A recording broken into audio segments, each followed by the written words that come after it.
किसान क्यों नहीं समझ रहा है? वो क्यों सड़क नहीं छोड़ रहा है? देखिए, जब कुछ लोग अपने स्वार्थ के लिए किसान का गुमराह करने का काम कर रहे हो, किसान को भी समझ आएगा कि एमएसपी ऐसे ही रहेगा, न्यूनतम समर्थन मूल्य जाने वाला नहीं है, जमीन किसान की रहेगी, केवल फसल का एग्रीमेंट होगा। पंजाब और हरियाणा में बीजेपी के नेता जाकर जिस तरह से आप मुझे समझा रहे हैं, किसान को क्यों नहीं समझाते? निश्चित तौर पर पार्लियामेंट सेशन चल रहा था, रात के 12:30 बजे तक सेशन चल रहा है। जैसे सांसद फ्री होंगे सब अपने क्षेत्रों में जाके बात करेंगे, ऑनलाइन बात करेंगे। पंजाब में ये बड़ी स्ट्रांग एक धारणा बन गई है कि ये धीरे धीरे जो प्राइवेट प्लेयर आएंगे वो अपने हिसाब से खेती करवाएंगे और फिर अपनी ही जमीन पर पंजाब का किसान जो है वो गुलाम की तरह नौकरी करेगा, मजदूर की तरह नौकरी करेगा। जमीन का मालिक इस देश का किसान है, इस देश का किसान ही रहेगा। यानी कैप्टन गवर्नमेंट गुमराह कर रही है। कैप्टन गवर्नमेंट पूरी तरह से गुमराह कर रही है। आखिर अगर कांग्रेस ने अपने घोषणा पत्र में कहा था तो आज उससे मुकर क्यों रहे हैं? क्या उनमें दम नहीं था करने का? और मोदी जी में दम है तो कर दिया। कैप्टन अमरिंदर सिंह ये करवा रहे हैं तो अकाली दल ने क्यों मंत्री पद से त्याग पत्र दिया? क्यों हरसिमरत कौर इस्तीफा देकर पंजाब चली गई? देखिए, उनके अपने दल का निर्णय करना उनके अपने ऊपर है और मुझे लगता है उनको भी किसानों को समझाना चाहिए। केंद्र सरकार के कन्विंस करने की ताकत पंजाब सरकार से छोटी पड़ गई। देखिए, जब आपका पूरा एजेंडा प्रोपेगेंडा का हो और आपकी राज्य की सरकार कुछ ना कर पाई हो, आपको अगले साल चुनाव में जाना है, आपके पास उपलब्धियां तो है नहीं पंजाब की सरकार के पास। ये केवल कुछ दल अपनी राजनीति करने का प्रयास कर रहे हैं।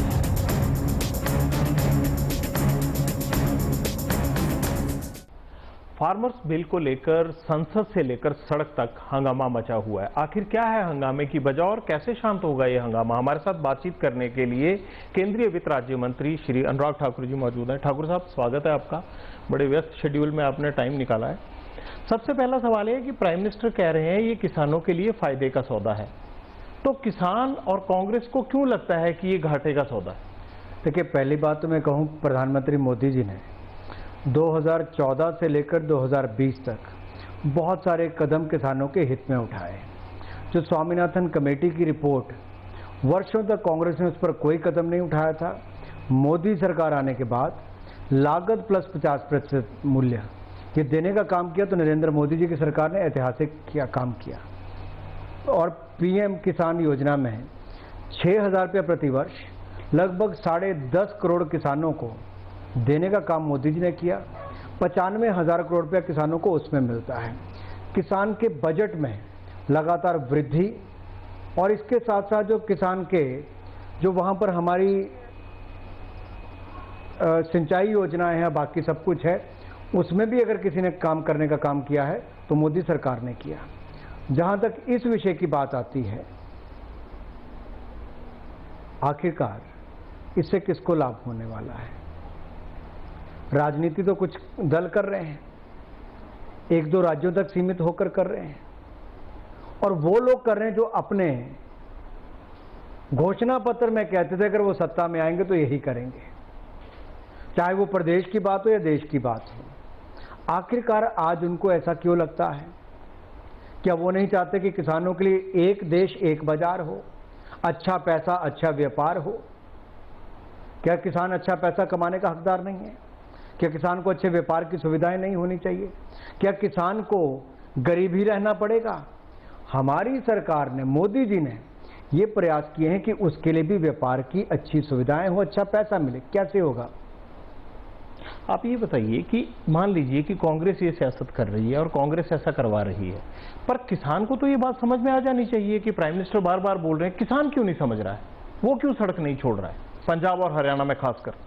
देखिए, जब कुछ लोग अपने स्वार्थ के लिए किसान का गुमराह करने का काम कर रहे हो, किसान को भी समझ आएगा कि आखिरकार मोदी जी ने उनके लिए क्या क्या किया। वो सब समझते हैं। लेकिन आज जो कहा जा रहा है कि आपकी एमएसपी बंद हो जाएगी, आपका जो है अच्छा मूल्य नहीं मिल पाएगा, बड़े बड़े व्यापारी कहते हैं आपको आकर लेना शुरू कर देंगे सामान। मैं बात बड़ी स्पष्ट कहना चाहता हूं, इस पूरे बिल में एक लाइन भी एमएसपी पर नहीं है। न्यूनतम समर्थन मूल्य जैसा था वैसा ही रहेगा और पिछले कल भी हमने न्यूनतम समर्थन मूल्य पर बहुत सारी घोषणाएं की हैं। किसान इसी बात के लिए तो रो रहे हैं कि अगर एमएसपी रहेगी तो इसका जिक्र क्यों नहीं है। मैं आपको दो बातें कहना चाहता हूं। ये माननीय कृषि मंत्री ने on the floor of the house कहा, हमारे रक्षा मंत्री और पूर्व कृषि मंत्री भी रहे, पार्टी के पूर्व अध्यक्ष भी रहे राजनाथ सिंह जी ने कहा कि एमएसपी ऐसे ही रहेगा, न्यूनतम समर्थन मूल्य जाने वाला नहीं है। एपीएमसी जो मंडी है, मंडी भी रहेगी, लेकिन मंडी के बाहर भी किसान अपना सामान बेच सकता है, इसकी सुविधा भी हम देने वाले हैं। अगर हर कोई व्यापारी है, कपड़े बेचने वाले के पास हर जगह बेचने की सुविधा है, तो किसान के पास क्यों ना हो। आज किसान को ये क्यों कहा जाता है कि आप अपने ही इलाके की मंडी में बेचिए, मंडी से बाहर नहीं बेच सकते। अब हमारा किसान मंडी में भी बेच सकता है, मंडी से बाहर अपने घर से, अपने स्टोर से, अपने खेत से, कहीं से भी अपनी बिक्री कर सकता है। देश के किसी भी व्यक्ति को देश के किसी भी कोने में किसी भी दाम पर यह सामान बेच सकता है। कांग्रेस को चुभ रहा है कि आखिर किसान भी चला गया तो अब क्या होगा। मैं एक बात कांग्रेस को और वापी विपक्षी दलों को कहना चाहता हूं, हम बड़े स्पष्ट तौर पर पहले दिन से कह रहे हैं कि हम किसान की आय दुगनी करेंगे 2022 तक, और इस प्रण को लेकर चले हैं।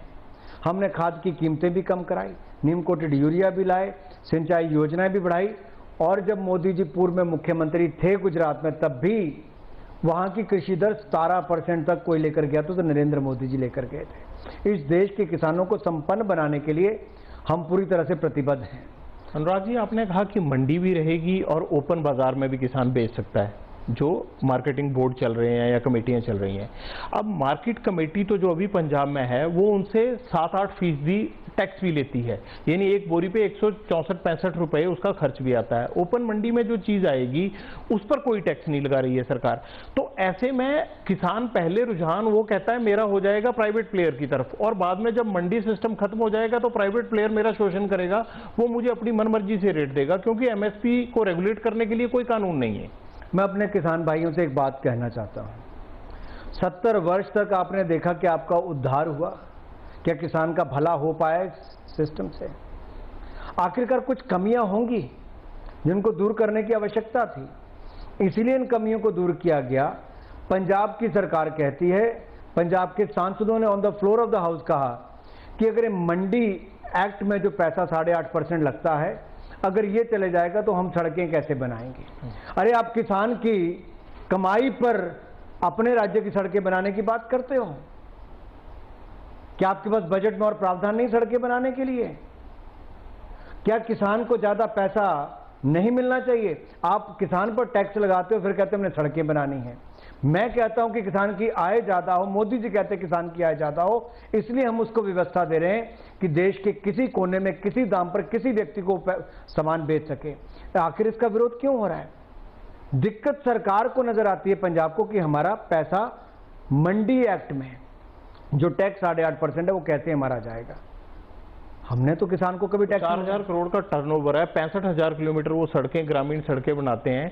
इसीलिए कांग्रेस अब ये कह रही है, पंजाब की सरकार ये कह रही है कि ये तो फेडरल स्ट्रक्चर से एक तरह से धोखा है, संघीय ये स्टेट मैटर है, इसको सेंटर कैसे तय कर सकता है। देखिए, हमने यही कहा कि एपीएमसी एक्ट राज्य की सरकार का विषय है, आपने रखना रखिए, आपने नहीं रखना मत रखिए। हम तो किसान को एक व्यवस्था दे रहे हैं मंडी एक्ट के बाहर कि आप वहां पर भी अब सामान बेच सकते हो। आपने मजबूर किया था किसान को केवल मंडी तक सीमित होने के लिए, जो आड़तिया कह दे वही आप करोगे। किसान की मजबूरी वहीं तक हो जाती थी, उस मार्केट से बाहर वो जा नहीं पाता था, उस मंडी से बाहर नहीं जाता था। हमने किसान को कहा मंडी में जाना मंडी में जाओ, बाहर बेचना बाहर बेचो, और हमने यही नहीं किया। हमने 1 लाख करोड़ रुपया कृषि आधारभूत ढांचे पर खर्च करने जा रहे हैं, स्टोरेज, कोल्ड स्टोरेज और बाकी सुविधाएं कि देश के किसी कोने में सामान भी भेजना उससे भी आप भेज सकते हैं। और मैं आपको जोगिंदर जी बताना चाहता हूं, 2014 की तुलना में आज एमएसपी कहां पर है। गेहूं का एमएसपी 41% बढ़ा, धान का 43% बढ़ा, मसूर का 73% बढ़ा, उड़द का 40% बढ़ा, मूंग का 60% एमएसपी बढ़ा, अरहर का 40% एमएसपी बढ़ा, सरसों का एमएसपी 52% बढ़ा, चने का एमएसपी 65% बढ़ा, मूंगफली का एमएसपी 32% बढ़ा। ये मोदी सरकार ने बढ़ाया है, ये कांग्रेस ने नहीं बढ़ाया। ये स्पष्ट तौर पर दिखाता है। और यही नहीं, 2014 की तुलना में गेहूं और धान की जो खरीद हुई है उसमें गेहूं 73% की खरीद बढ़ी है, और धान की 114% की वृद्धि हुई है। ये आंकड़े दिखाते हैं कि हमने एमएसपी तो बढ़ाई ही, एमएसपी पर खरीद को भी बढ़ाया तो नरेंद्र मोदी की सरकार ने बढ़ाया। इसकी कोई वजह है कि एमएसपी वर्ड को या एमएसपी को इस ड्राफ्ट में शामिल नहीं किया गया? इसकी कोई वजह है? क्योंकि अगर ये शामिल हो जाए तो मुझे लगता है कि सड़कों पर बैठा किसान पंजाब हरियाणा से शायद कुछ संतुष्ट हो जाएगा केंद्र सरकार से। देखिए, मैं दो बातें हैं, जैसे आप कहिए कि खेत की कॉन्ट्रैक्ट करने की बात है। अब आज से पहले भी आप तो पंजाब का पूरा इलाका, हरियाणा पूरे क्षेत्र से, उत्तर भारत से आप वाकिफ हैं। यहाँ पर आज भी किसान अपने जमीन को पट्टे पर देता है और उसके बदले जो भी पैसा 40,000, 50,000, कोई 60-70 हज़ार तक भी 1 एकड़ की वो पैसे लेते हैं। हमने जो दूसरा बिल लाया उसमें प्रावधान क्या किया, उसमें यही कहा कि आप भी कर सकते हो, लेकिन जमीन किसान की रहेगी, केवल फसल का एग्रीमेंट होगा। यानी कि आपको फसल बोने से पहले, बुआई से पहले आपका रेट तय हो जाएगा। अगर फसल उससे अच्छी हो गई, दाम बढ़ गया ज़्यादा, तो बढ़े हुए दाम पर भी जो ऊपर का हिस्सा है उस पर भी किसान को पैसा मिलेगा और ज़मीन भी आपकी सुरक्षित रहेगी। उसके बदले आपको तकनीकी सहायता मिलेगी, बाजार बैंक से ऋण मिल जाएगा, आपको ज़्यादा पैसा मिलेगा। तो सब किसानों के हित में ही किया है। उसी तरह से एमएसपी की जो आपने बात कही, एमएसपी बिल पे नहीं, इसलिए क्योंकि इस बिल का एमएसपी से क्या लेना है। जब हम एमएसपी को छेड़ ही नहीं रहे, हम ये कह ही नहीं रहे कि हम न्यूनतम समर्थन मूल्य में कोई बदलाव कर रहे हैं। अगर तो कोई मैं बदलाव करता तब तो मैं उसको बिल में लाता। अगर मैं न्यूनतम समर्थन मूल्य को, एमएसपी को छेड़ ही नहीं रहा तो उस पर चर्चा क्यों है? ये केवल कुछ दल अपनी राजनीति करने का प्रयास कर रहे हैं। मैं एक, अनुराग जी, बात नहीं मुझे समझ आई। कोई प्राइम मिनिस्टर नहीं चाहेगा कि किसान के लिए वो अच्छा करे और किसान उससे नाराज होकर बैठ जाए। कोई प्राइम मिनिस्टर नहीं चाहेगा, कोई नेता नहीं चाहेगा। मुझे एक बात नहीं समझ आई कि अगर किसानों के लिए कुछ बुरा नहीं है इस बिल में, तो किसान ने बुरा क्यों मनाया? और दूसरी बात, अगर बुरा मनाया तो पंजाब और हरियाणा में बीजेपी के नेता जाकर, जिस तरह से आप मुझे समझा रहे हैं, किसान को क्यों नहीं समझाते? निश्चित तौर पर पार्लियामेंट सेशन चल रहा था, रात के 12:30 बजे तक सेशन चल रहा है। जैसे ही सांसद फ्री होंगे सब अपने क्षेत्रों में जाके बात करेंगे, ऑनलाइन बात करेंगे, कॉन्फ्रेंस करेंगे, लोगों को समझाएंगे। देखिए, पहले सीमित था, उनके खरीदार भी सीमित थे, उनका व्यापार भी सीमित था किसानों को। अब उनका दायरा बढ़ जाएगा। अगर वो तमिलनाडु में भी बेचना चाहेंगे तो यहां से बैठ के ही बेच देंगे, बेहतर मूल्य पर बेचेंगे। देखिए, अब एक्सपोर्ट करने वाले भी उनके खेत से आके सामान ले जाएंगे। लेकिन उनको लगता है कि ये उनको कहीं मालिक से गुलाम न बना दे। पंजाब में ये बड़ी स्ट्रांग एक धारणा बन गई है कि ये धीरे धीरे जो प्राइवेट प्लेयर आएंगे वो अपने हिसाब से खेती करवाएंगे और फिर अपनी ही जमीन पर पंजाब का किसान जो है वो गुलाम की तरह नौकरी करेगा, मजदूर की तरह नौकरी करेगा। मैं अपने देश के किसान भाइयों को एक बात प्रधानमंत्री जी की ओर से बड़ी स्पष्ट बताना चाहता हूं। जमीन का मालिक इस देश का किसान है, इस देश का किसान ही रहेगा। और मैं फिर कहता हूं, जमीन का मालिक देश का किसान है, किसान ही रहेगा। और किसान अन्नदाता है, वो अन्नदाता ही रहेगा। हमने साथ में उसको ऊर्जादाता बनाने का प्रयास किया। हम उस दिशा में भी काम कर रहे हैं कि वो बिजली का उत्पादन भी करे। वो भी स्कीमें हम लाए ताकि किसान की आय बढ़े। सिंचाई योजना पंजाब हरियाणा में देश के बाकी जगह नहीं थी, हमने गुजरात मध्य प्रदेश में की, तो वहां पर 18% कृषि की विकास दर हुई। अब जब मैं यहां पर कहता हूं आपको कॉन्फिडेंस के साथ कि जब किसान केवल अपनी फसल का ही कॉन्ट्रैक्ट करेगा तो जमीन का मालिक और कोई कैसे बन जाएगा? और फसल में भी न्यूनतम रेट तो उसको पहले तय हो जाएगा कि मान लीजिए उसने रेट तय किया 100 रुपया और फसल की कीमत मार्केट में होगी 150 रुपया, तो जो उसके ऊपर का 50 रुपया उसका हिस्सा भी अब किसान को मिलेगा। उसको तो सुरक्षित किया हमने किसान को फायदा ही फायदा है। इसमें एक भी चीज ऐसी नहीं है जिससे किसान को नुकसान हो। केवल किसान को भ्रमित करने का काम कुछ राजनीतिक दल कर रहे हैं। और ये मेरे किसान भाई भी याद करेंगे कि किसानों के हित में मोदी जी खड़े थे और किसानों को गुमराह करने में दूसरी पार्टियों के लोग खड़े थे। हरियाणा में तो बीजेपी की सरकार है, जेजेपी की सरकार है, वहां क्यों गुमराह हो रहे हैं? वहां क्यों खट्टर साहब उनको कन्विंस नहीं कर पा रहे? मान लीजिए पंजाब पे मैं बाद में आता हूं। पंजाब में अमरिंदर सिंह पर जिस तरह से आरोप लगाया था स्मृति ईरानी ने, उन्होंने कहा कि वहां पर मशीनरी का इस्तेमाल हुआ, सरकारी मशीनरी का, उस पर बाद में आते हैं। तो हरियाणा में क्यों नहीं रोक लेते हैं? हरियाणा का किसान भी तो पंजाब वाले की तरह प्रोटेस्ट कर रहा है, वहां बीजेपी की सरकार है। देखिए, पहली बात तो मैं कहूं, पंजाब में तो इनफॉर्मल तरीके से ये भी कहा गया कि पंचायतों के प्रधानों को लाओ, इसको धरने प्रदर्शन में बैठाओ। तो जहां सरकार ही धरना कराने के लिए आगे बढ़ रही हो, ये कैसे पता चला? उससे आप क्या कहते हैं? समृद्धि जी ने भी ये कहा, आप भी जो एक नोटिस निकाला एक अधिकारी ने, उसके ऊपर इन्होंने कार्रवाई की। पहले तो मौखिक करने के लिए कहा था, अब तो उस जनता के सामने आ गया। स्पष्ट तौर पर पता चलता है कि जहां पर कांग्रेस की सरकार ही इसमें सम्मिलित होती है कि आप धरने प्रदर्शन कराने में पूरी सरकारी मशीनरी को ही लगा दो, आपके सांसद आकर बिल फाड़ना शुरू कर दें और किसानों को गुमराह करने का काम करते हो, तो आप किसानों के हित में नहीं हो। यानी कैप्टन गवर्नमेंट गुमराह कर रही है।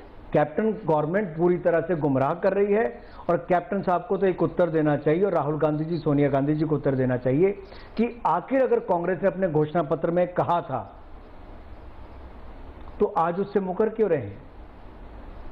क्या उनमें दम नहीं था करने का? और मोदी जी में दम है तो कर दिया।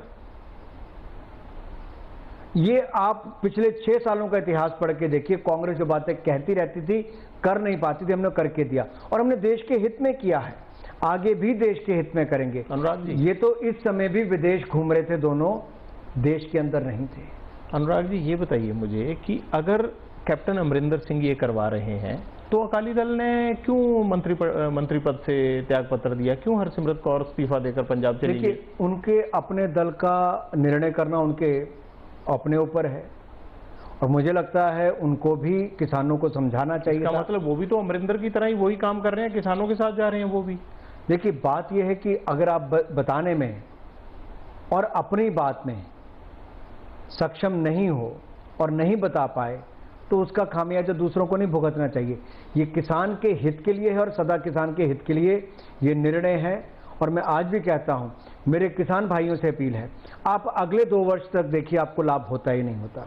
अगर आपको 1% भी लगता है कि इसमें कोई कमी है, आपको कोई नुकसान हुआ है, मेरी सरकार उसके ऊपर चिंता करेगी। मैं मेरी सरकार कहता हूं कि मोदी सरकार उसके ऊपर चिंता करेगी। इसलिए कह रहा हूं, हम किसान के हित के लिए हैं, हम किसान के विरोध में नहीं हैं।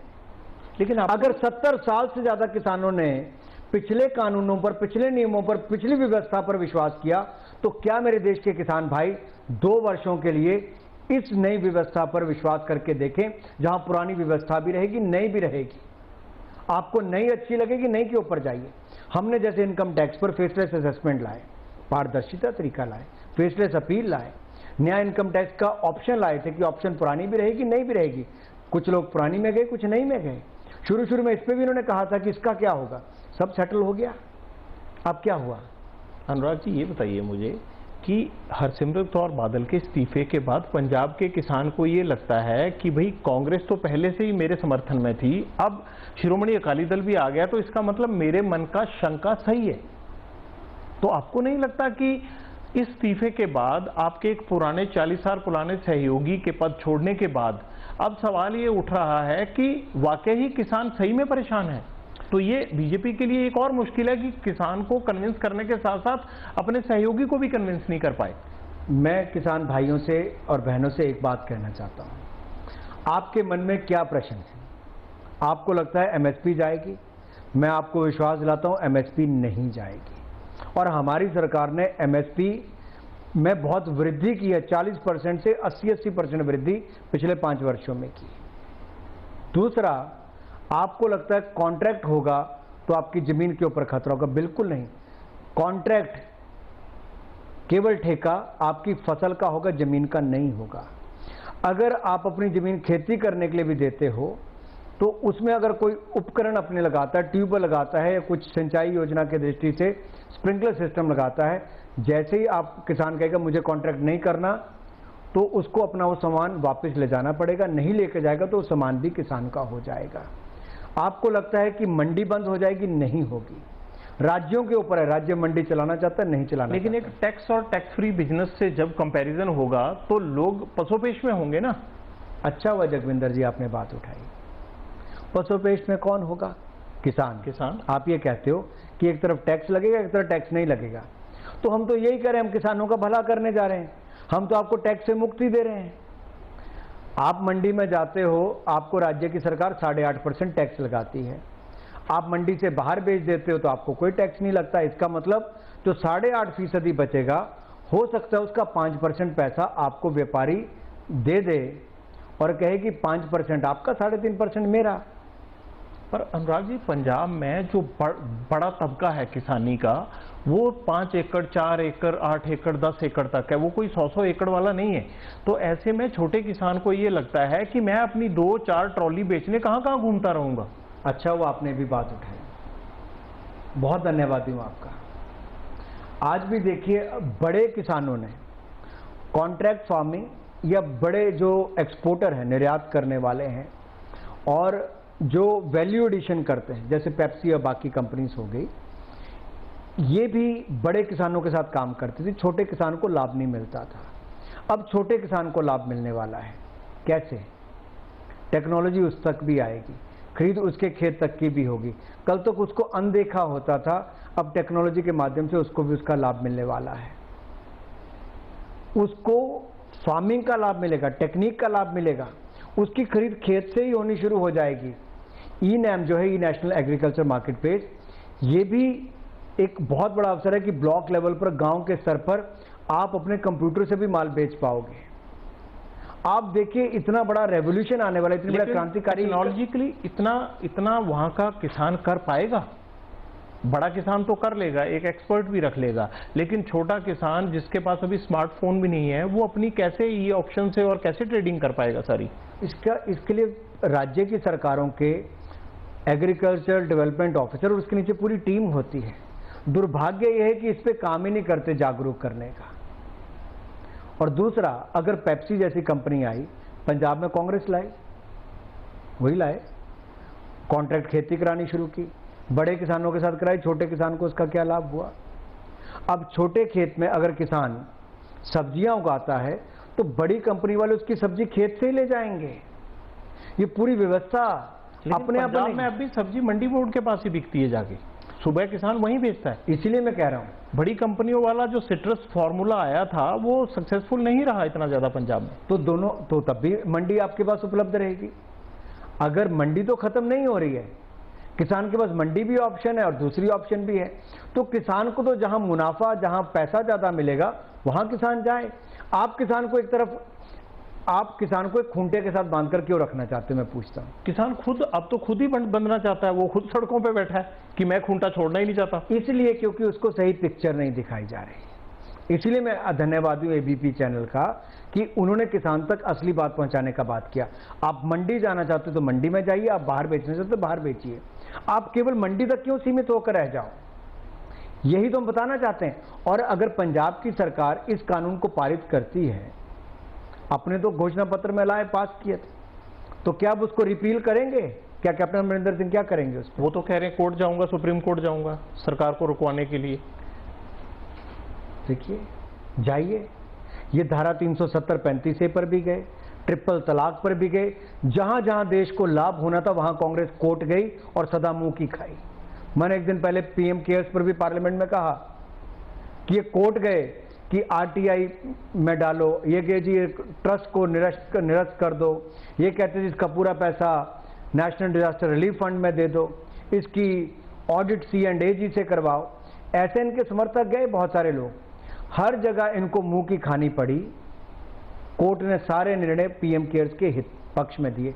वैसे ही अब पुराने निर्णय 337-35A का, धारा 370 CEA सारे देखे जाए तो सरकार के पक्ष में, मोदी सरकार के पक्ष में। मैं पीएम केयर फंड पे आता हूं। आखिरी सवाल, आपने कहा कि कैप्टन अमरिंदर सिंह ये कर रहे हैं, वो कर रहे हैं, फलाना कर रहे हैं। मुझे ये बताइए कि मनोहर लाल खट्टर सरकार कुछ क्यों नहीं कर रही है? उनको किसानों को समझाना चाहिए। जितना परेशान पंजाब का किसान है उतना हरियाणा का, ये इन 2 स्टेट में ही ज्यादा प्रॉब्लम हुई है। क्योंकि यहाँ पर अगर आप खेती देखें तो यहाँ की खेती में उत्तर प्रदेश बिहार की बजाय फर्क है यहाँ पर। सो क्या खट्टर सरकार को भी आप इसी तरह से दोषी मानेंगे फिर, जिस तरह से कैप्टन सरकार को मान रहे हैं? नहीं, देखिए, कैप्टन सरकार का मैं इसलिए कह रहा हूं कि उन्होंने अपने घोषणा पत्र में चुनाव लड़ने से पहले कहा कि हम ये आकर करेंगे। अगर उन्होंने कहा तो घोषणा पत्र में कि आकर करेंगे और किया, तो क्या वो जवाब देंगे? क्या उन्होंने झूठे वायदे किए थे सत्ता में आने के लिए? किसानों से बड़े बड़े वायदे किए थे। आखिरकार पिछले चुनाव भी कांग्रेस 2019 का भी लड़ी, किसानों के नाम पे भी जाके लड़ी, जनता के बीच में। किसान ने भरोसा मोदी पर जिताया। मोदी जी पर इसलिए जिताया क्योंकि मोदी जी ने 2-2 हज़ार रुपया हर 3 महीने बाद किसान के खाते में डालना शुरू कर दिया। हम आज भी डाल रहे हैं। उन्होंने कहा नहीं 1 महीने का आएगा, सत्ता में आने के बाद नहीं आएगा। सत्ता में आने के बाद जब ये कोविड-19 भी आया तब भी हमने जो जून महीने में किस्त आनी थी वो अप्रैल महीने में किसान के खाते में 3 महीने पहले डाल दी। जून और अगस्त अक्टूबर की किस्त हमने अब किसान के खाते में डाल दी। 3 महीने के अंदर 4,000 रुपया किसान के खाते में हमने डाला। हजारों करोड़ रुपए हमने किसान की एमएसपी खरीद के लिए दिया। कोविड के टाइम पर जब आपदा थी उस समय भी मोदी सरकार किसान के साथ खड़ी रही और एक भी किसान ऐसा नहीं गया जिसकी खरीद ना हुई हो। ये व्यवस्था हमने बनवाई। और ये भी कह दूं जगविंदर जी, किसान से खरीदा भी तो गरीब मजदूर 8 करोड़ मजदूरों को 3 महीने तक मुफ्त में राशन भी दिया और देश के 80 करोड़ लोगों को 8 महीने तक, नवंबर तक मुफ्त में राशन देने का काम मोदी सरकार ने किया, जो दुनिया की कोई सरकार नहीं कर पाई, 80 करोड़ लोगों को। लेकिन अब किसानों की नाराजगी मोदी सरकार कैसे दूर करेगी, ये भी हमें आप ही से जानना है। मैंने आपके चैनल के माध्यम से कर रहा हूं, मैं किसानों को ही एड्रेस कर रहा हूं। एबीपी न्यूज के माध्यम से पूरे देश के किसानों से आग्रह करता हूं, विशेष तौर पर पंजाब के किसानों से। मैं पंजाब में रहा हूं बहुत वर्ष, मैं बहुत नजदीकी से देखा है। और मैं आपको एक बात और बताऊं, मेरे पिताजी प्रोफेसर थे, कॉलेज में पढ़ाते थे। 2 महीने की छुट्टी में भी गांव में जाकर, हमारे यहाँ ट्रैक्टर नहीं होते, हल चलाते थे। प्रेम कुमार धूमल जी जो हिमाचल के पूर्व मुख्यमंत्री हैं, स्वयं हल चलाते थे। तो क्या उनका बेटा पार्लियामेंट में कभी ये हो सकता था कि ऐसा बिल पास होने दे, उसका समर्थन करे जो किसान के हित में ना हो? हमारी सरकारें, भाजपा को हमेशा किसान समर्थक जाना गया है। और मेरे से आज आप लिख कर ले लीजिए, किसानों की जिंदगी बदलने का और किसानों की जिंदगी में सुधार लाने का, किसानों की आय बढ़ाने का, किसानों की आय को दुगनी करने का अगर कोई सबसे बड़ा कारण बनेगा तो ये जो बिल हमने पास किए, ये सबसे बड़े किसान हित और किसान के हितों के बिल हैं, ऐसा मैं आपके कहने। केंद्र सरकार का इंफ्रास्ट्रक्चर, केंद्र सरकार के कन्विंस करने की ताकत पंजाब सरकार से छोटी पड़ गई? देखिए, जब आपका पूरा एजेंडा प्रोपेगेंडा का हो और आपकी राज्य की सरकार कुछ ना कर पाई हो, आपको अगले साल चुनाव में जाना है, आपके पास उपलब्धियां तो है नहीं पंजाब की सरकार के पास, तो केवल एक इसको विषय बनाकर जा रहे हैं। लेकिन चुनावी मुद्दा है उनके लिए आपके हिसाब से? निश्चित तौर पर चुनावी मुद्दे के रूप में लेकर जा रहे हैं, लेकिन अपने चुनावी मुद्दे के रूप में किसान का गुमराह करने का काम कांग्रेस ही कर रहे हैं। ये बड़ा दुर्भाग्यपूर्ण है। लेकिन मुझे लगता है कभी किसान इनको माफ नहीं करेंगे। पंजाब पहले किसान सड़कों पे आया, फिर सियासतदान उनमें शामिल हुए, जो मैंने देखा। ऐसा नहीं हुआ कि सियासतदान पंजाब में किसान को पहले सड़क पे लाया हो। किसान जब सड़क पर आने लगे तो ऑब्वियसली सियासतदान को लगता है कि भाई पॉलिटिक्स इस साइड जा रही है, तो वो उस साइड हो गए, जो मैंने देखा। अगर मान लीजिए आपकी ये पंजाब में बात मान लूं मैं, तो फिर मेरा सवाल वही है कि बीजेपी के नेता क्यों प्रदर्शनकारी किसानों तक, अभी तक एक भी नेता नहीं गया, जो आदमी स्टेट लीडरशिप है वो क्यों नहीं जाती उन तक? देखिए, क्यों नहीं समझाती जैसे आप मुझे समझा रहे हैं? किसानों ने आकर धन्यवाद भी तोमर जी का किया, मिठाई भी खिलाई, तोमर जी ने भी उनको खिलाई। किसान भी समझता है। लेकिन आपने कहा कि नेता पहले नहीं आया। जहां कांग्रेस की सरकार पंजाब में खुद ऑर्डर पास इनडायरेक्टली या इनफॉर्मली करने पर लगी है कि उनके अधिकारी कह रहे हैं पंचायत के प्रधानों से कि जाके धरने पर बैठो, तो नजर कहां से आएंगे नेता? वो तो इसी पे, मैनेजमेंट पे ही लगे हुए हैं। बीजेपी वाले जाके उसको डिफ्यूज करें, बीजेपी की लीडरशिप भी है दोनों। निश्चित तौर पर मैं आपसे बिल्कुल सहमत हूं। हम जाएंगे भी, किसान भाइयों से बात भी करेंगे।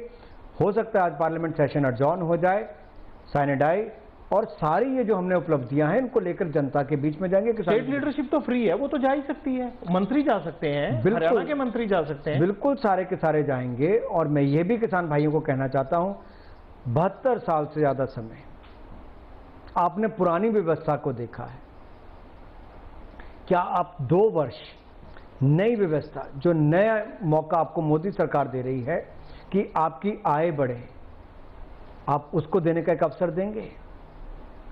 हमने आपको किसान कार्ड भी दिए, जो पैसा किसान को मिलता है वो कई गुना ज्यादा बैंकों से हमने दिया है। नाबार्ड के माध्यम से किसानों को पहले से ज्यादा पैसा मिला। आप किसी भी एक तुलना में किसान को सामने खड़ा कर लीजिए। जो मोदी सरकार ने किया वो कांग्रेस के 60 वर्षों का अगर आप खाता लेंगे तो 2014 से 2020 के बीच में कम से कम 70% ज्यादा, 70% ज़्यादा हमने उनसे करके दिया है।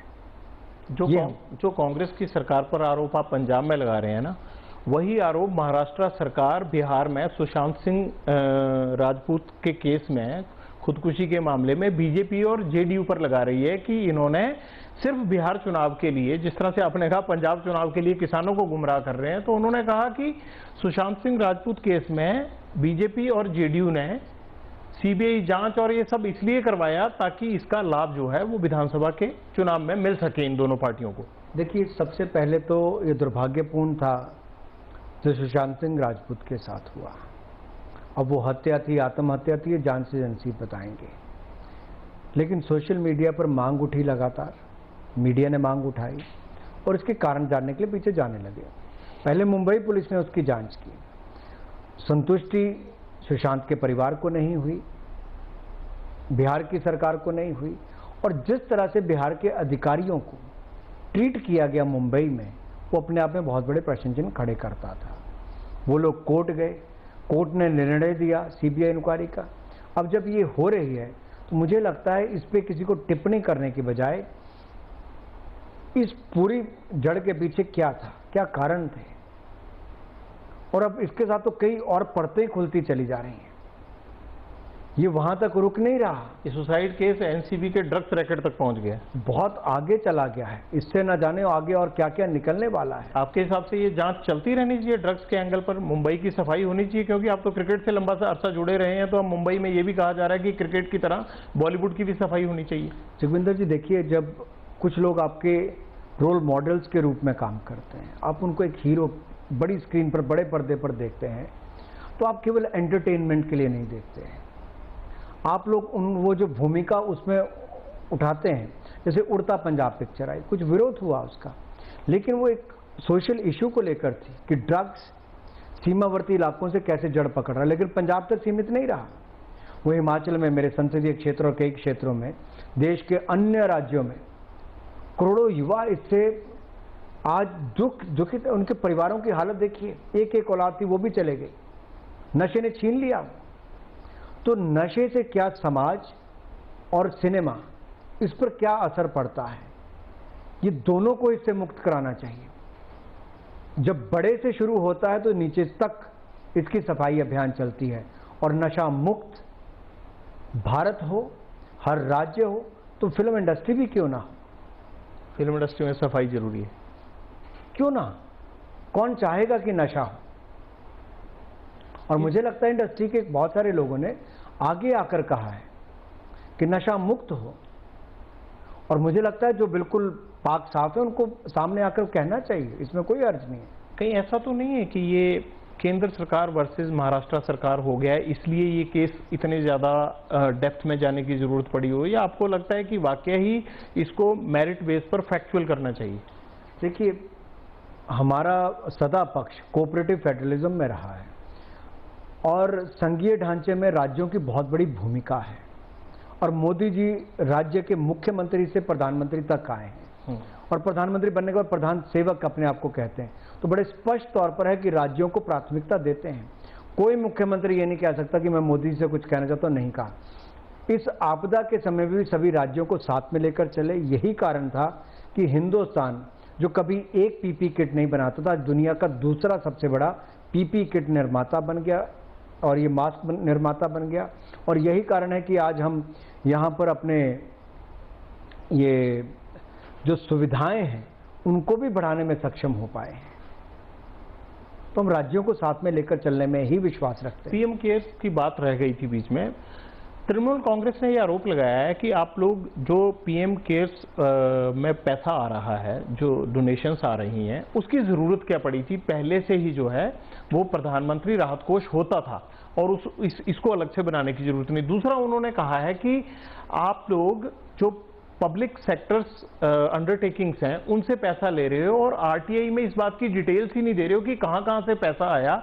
इसमें चीनी कंपनियां जो कि प्रतिबंधित हो चुकी हैं, अब उन्होंने भी पैसा दिया। ये तीन बड़े आरोप लगाए हैं। मैं दो बातें आपको स्पष्ट कर दूं। प्रधानमंत्री national relief fund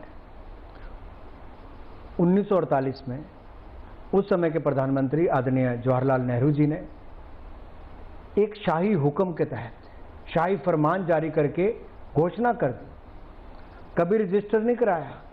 registration act 1908 के अंतर्गत रजिस्टर करवाना चाहिए था, और आईटी की धारा 1961 के अंतर्गत 12A में उसकी रजिस्ट्रेशन होनी चाहिए थी। वो 25 वर्षों के बाद 1973 में रजिस्टर कराते हैं, लेकिन ट्रस्ट रजिस्टर तब भी नहीं होता है। बगैर ट्रस्ट रजिस्ट्रेशन के, बगैर ट्रस्ट डीड के 12A की रजिस्ट्रेशन हो जाती है। फिर ATG की एग्जाम्पशन उनको मिल जाती है, ट्रस्ट रजिस्टर नहीं है। 2013 में आप कंपनीज एक्ट बनाते हो, उसमें प्रधानमंत्री नेशनल रिलीफ फंड को आप उसमें रिलीफ दे देते हो कि इसमें CSR का पैसा खर्च किया जा सकता है। FCRA की क्लियरेंस आप उसको देते हो कि विदेशों से पैसा भी आप ले सकते हो। जो ट्रस्टी रजिस्टर नहीं, आपने उसमें ये कर दिया, चलो आपने ये कर भी दिया। फिर आपने उसमें ट्रस्ट में कहा कि प्रधानमंत्री इसके ट्रस्टी होंगे, डिप्टी प्राइम मिनिस्टर इसके ट्रस्टी होंगे, वित्त मंत्री इसका ट्रस्टी होगा, और इन सबसे ऊपर नाम लिख के दे दिया इंडियन नेशनल कांग्रेस का प्रेसिडेंट इसका ट्रस्टी होगा। अरे प्रधानमंत्री नेशनल रिलीफ फंड में इंडियन नेशनल कांग्रेस का क्या लेना देना? यानी कि सरकार किसी की भी आए, गांधी परिवार का एक नुमाइंदा वहां पर रहेगा। और इसका नुकसान क्या हुआ? 1964 में, मैं आपको मिनट्स ये दिखा सकता हूं, 1964 में जब इसकी बैठक हुई प्रधानमंत्री नेशनल रिलीफ फंड की, तो वहां पर पूछा बाकी ट्रस्टीज ने कि देश में बाढ़ है, पंजाब में, असम में, बिहार में, दिल्ली में लाखों लोग बेघर हो गए हैं, कैसे सहायता की जाए, पैसा नहीं है प्रधानमंत्री नेशनल रिलीफ फंड में। तो आगे से जवाब आया कि मैंने कई महीनों तक इसलिए लोगों से निवेदन नहीं किया, अपील नहीं की, कि मुझे लगता था कि अगर प्रधानमंत्री नेशनल रिलीफ फंड में पैसा आ जाएगा तो जवाहरलाल नेहरू ट्रस्ट में पैसा नहीं जा पाएगा।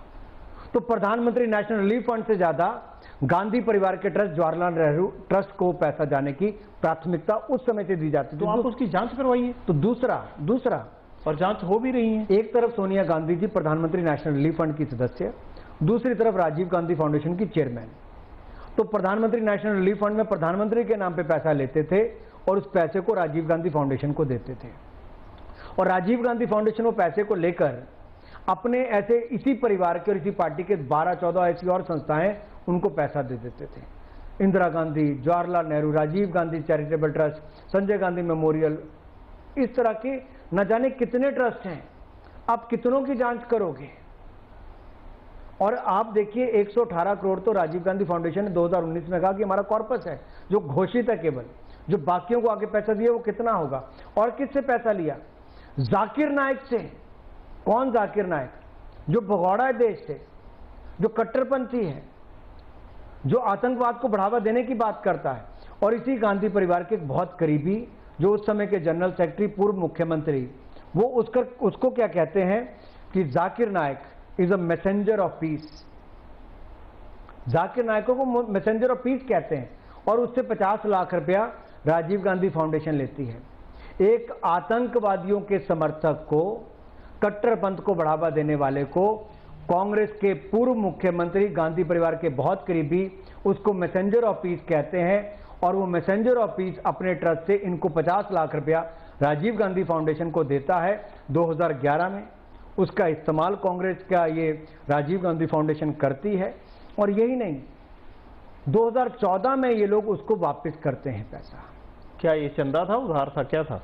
अब यही समझना चाहिए, चंदा था, उधार था, ये तो गांधी परिवार इसका जवाब देगा। और मैं दूसरी बात करता हूं, आप देखिए 2009 में जो न्यूयॉर्क को में सबवे में बम से उड़ाने की साजिश रची, वो नजीबुल्लाह जाजी थे, वो इनको जाकिर नायक को अपना गुरु के तौर पे मानते थे। दूसरा, इनके भाषणों से प्रभावित रहते थे। दूसरा, 2007 में स्कॉटलैंड में जो ग्लासगो एयरपोर्ट पर बम हमला हुआ, उसमें भी जो कफील अहमद थे वो जाकिर नायक से प्रभावित थे, इनके भाषणों को सुनकर आगे बढ़ते थे। इसी तरह से 2006 में जो मुंबई की लोकल ट्रेनों में सीरियल बम धमाके हुए, उसमें भी राहिल शेख जो थे वो इन्हीं के भाषण सुनकर आगे बढ़े। तो एक और ऐसे भाषण देने वाला जाकिर नायक, जिसके भाषण सुनने पर लोग बम धमाके दुनिया भर में और देश में करते थे, उसको कांग्रेस के गांधी परिवार के बहुत करीबी एक पूर्व मुख्यमंत्री जाकर मैसेंजर ऑफ पीस कहते हैं। और मैसेंजर ऑफ पीस उनको 2012 में कहते हैं, क्योंकि 2011 में जाकिर नायक राजीव गांधी फाउंडेशन को 50 लाख रुपया देता है। ये तो एक एंट्री है।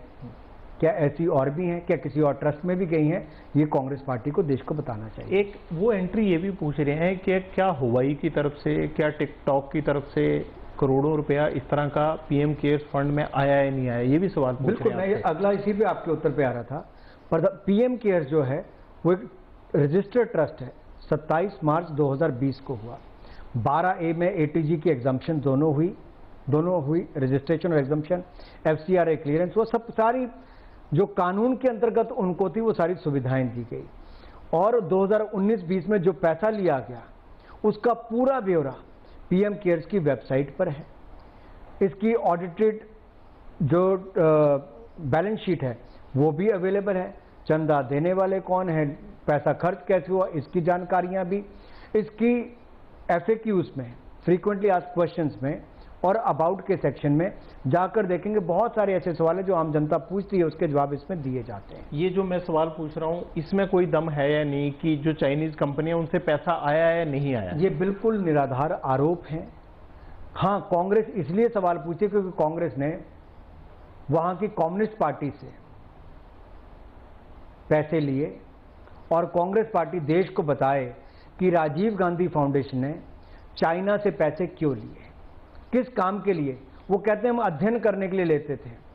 और राजीव गांधी फाउंडेशन के जो सेक्रेटरी रहते थे, जैसे पुलक चटर्जी और बाकी ऐसे लोग थे, उन लोगों को प्रधानमंत्री कार्यालय में कभी प्रिंसिपल सेक्रेटरी, कभी चीफ इंफॉर्मेशन कमिश्नर के रूप में, कभी पीएमओ में किसी और पद पर, ऐसे बहुत सारे लोगों को जो राजीव गांधी फाउंडेशन से जुड़े थे उनको वहां पर उचित स्थान पीएमओ में दिया गया।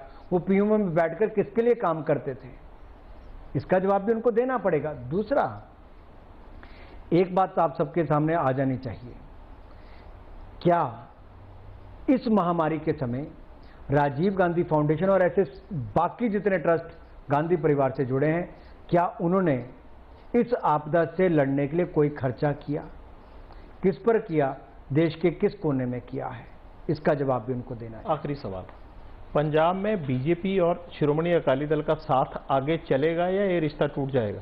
हमारे किसी भी गठबंधन दल को हमने कभी छोड़ा नहीं। सरदार प्रकाश सिंह बादल जी वर्षों से हमारे गठबंधन के पार्टनर हैं। मोदी जी उनकी बहुत इज्जत भी करते हैं। अकाली दल का निर्णय था कि वो सत्ता में नहीं रहना चाहते, इस्तीफा उन्होंने दिया है। हमारी ओर से गठबंधन आज भी है और निर्णय अकाली दल ने किया है कि उन्होंने मंत्रिपरिषद में नहीं रहना है। पार्टी का अलायंस रहना चाहिए। ये दोनों राजनीतिक दल समय समय पर निर्णय करते हैं और हर चुनाव हमने आज तक इकट्ठा ही लड़ा है। बहुत बहुत शुक्रिया अनुराग जी, बड़ी साफ गोई से आपने बहुत सारी बातों का जवाब दिया। अनुराग ठाकुर ने शायद, चाहे वो फार्मर्स बिल को लेकर हो, चाहे पीएम केयर्स फंड को लेकर हो, चाहे पंजाब में और हरियाणा में हो रही किसानों के नाम की सियासत हो, उन तमाम चीज़ों पर एबीपी न्यूज़ को एक एक करके हर बात का जवाब दिया। बहुत बहुत शुक्रिया अनुराग जी।